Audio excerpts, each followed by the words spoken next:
খেলা ঘর বাঁধতে লেগেছি। My golden lotus, Hemnalini. তাই তো জেগেছি,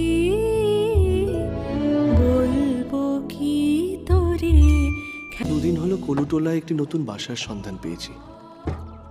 বড় বড় তিনখানি কামরা, তাছাড়া আলাদা বারান্দা, রান্নাঘর, কলতলা এবং উঠোন আছে।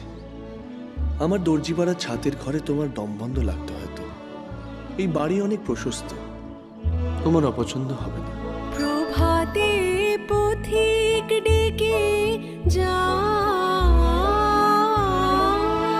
বিশেষ পারদর্শিতা দাবি না করেও বলতে পারি, পশ্চিমের ঘরটিকে যেন আমাদের পড়াশুনো, গান বাজনার ঘর হিসেবে বেশি মানায়।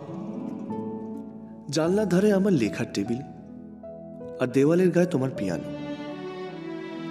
অবশ্য গৃহস্থের ট্যাকের অবস্থা বিবেচনা করলে এই মুহূর্তে সেই পিয়ানোর স্বর তেমন সুমিষ্ট নাও ঠেকতে পারে। দেখি তোমার সঙ্গীত সাধনা কি ব্যবস্থা করতে পারি। নতুন বাড়ির একটি ভারী আসবাবের নাম রবীন্দ্রনাথ ঠাকুর। ভদ্রলোকের যা যা বই প্রকাশিত হয়েছে প্রতিটির এক এক কপি অর্ডার করে দিয়েছি। ছোঁয়াছুঁয়ি ঝামেলায় না গিয়ে একটি আলাদা বুক কেসের ব্যবস্থা করাই হয়তো সমীচীন। পূজারি ব্রাহ্মণ ঠিক করলে কেমন হয়? তুমি না আসা অবধি অন্তত যাতে বুক কেসের সামনে নিয়ম করে একটু ফুল বেলপাতা পড়ে। এও ভাবছি তোমার জন্মদিনের দিন সন্ধ্যায় তোমাদের বাড়িতে যখন যাব, তোমার বাবার কাছে প্রস্তাবটা পেরে ফেলেই ভালো। বেশি দিন অপেক্ষা করলে তোমার কবি যে তোমাকে হরণ করে নেবেন না, সে ভরসা আমার নেই।